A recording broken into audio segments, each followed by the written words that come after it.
Bonjour, je suis Christian Perron, médecin et professeur en médecine. Et durant ma carrière, j'ai présidé pendant 15 ans des conseils officiels en charge de politique de santé publique, de vaccination, de gestion des crises sanitaires et d'épidémies. Je suis également vice-président du groupe d'experts sur la vaccination pour la région Europe à l'Organisation mondiale de la santé. Mais il faut savoir que l'OMS n'est plus ce qu'elle était. Désormais, les intérêts privés la contrôlent.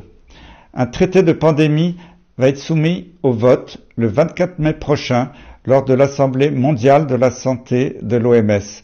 Et si ce traité était adopté, des pouvoirs exorbitants seraient attribués au directeur général de l'OMS. Sur ce sujet majeur, aucun mot dans le débat public ni dans les grands médias. Un silence assourdissant pour un traité si important qui sera un chèque en blanc fait à l'OMS par les États-nations mis sous tutelle. C'est un appel que je lance aujourd'hui.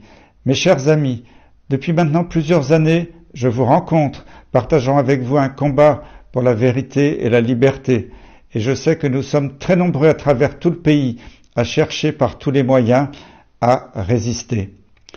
Chaque citoyen, collectif ou association peut et doit se mobiliser contre ce projet de traité de l'OMS. Certains ont d'ailleurs déjà commencé. Je vous propose une action très simple. Les élections européennes approchent. Il est essentiel de demander aux candidats et aux partis de se positionner publiquement sur ce sujet, mais aussi à vos élus, et notamment vos députés.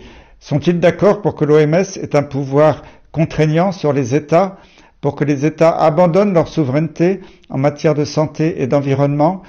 Réalise-t-il que chaque pandémie que nous avons eue depuis 20 ans est en réalité un prétexte pour la mise en place d'une gouvernance mondiale autour d'un concept nouveau, une seule santé? Savent-ils que la définition même de pandémie a été modifiée, le critère de mortalité ayant été retiré? Une pandémie peut donc être décrétée sans aucun mort. Nous plongeons dans un état d'urgence sanitaire quasi permanent. Avec ce traité, les États s'engageront à appliquer sans discussion toutes les décisions de l'OMS et du jour au lendemain, le directeur général de l'OMS pourra déclarer une pandémie pour une maladie qui ne tue pas et contraindre les États à subir toute une série de mesures liberticides que nous avons malheureusement connues dans un passé pas si lointain, sans pouvoir nous y opposer, comme par exemple la fermeture des frontières, le confinement, l'administration obligatoire de produits médicamenteux non éprouvés. Dans l'histoire, il n'y a jamais eu une telle menace contre nos libertés fondamentales et notre souveraineté. Alors, mobilisons-nous sur les réseaux, faisons monter le sujet avec le hashtag StopTraité-OMS, écrivez à vos élus et vos candidats, et surtout dans le réel, allez les rencontrer, les questionner, les interpeller dans un esprit de dialogue citoyen et démocratique. C'est votre droit de le faire et c'est leur devoir de vous répondre. Filmez ou photographiez vos actions et diffusez-les. Tout le monde est concerné. Ces dernières années nous ont montré que le pouvoir citoyen est un levier formidable pour faire changer les choses. C'est donc à nous, en dehors de tout esprit partisan, de nous battre contre cette tyrannie technocratique qui a démoralisé notre jeunesse, laissé mourir nos anciens, montrant son vrai visage, celui d'un système incapable de protéger les citoyens, rompant ainsi le contrat social.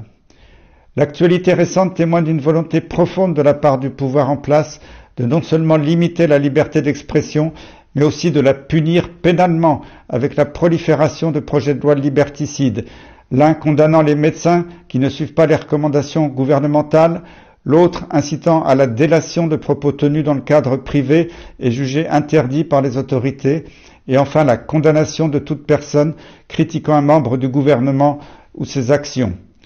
Nous voyons bien que tout s'articule, de l'échelle mondiale à l'échelle nationale, avec une volonté de nous dérober notre souveraineté.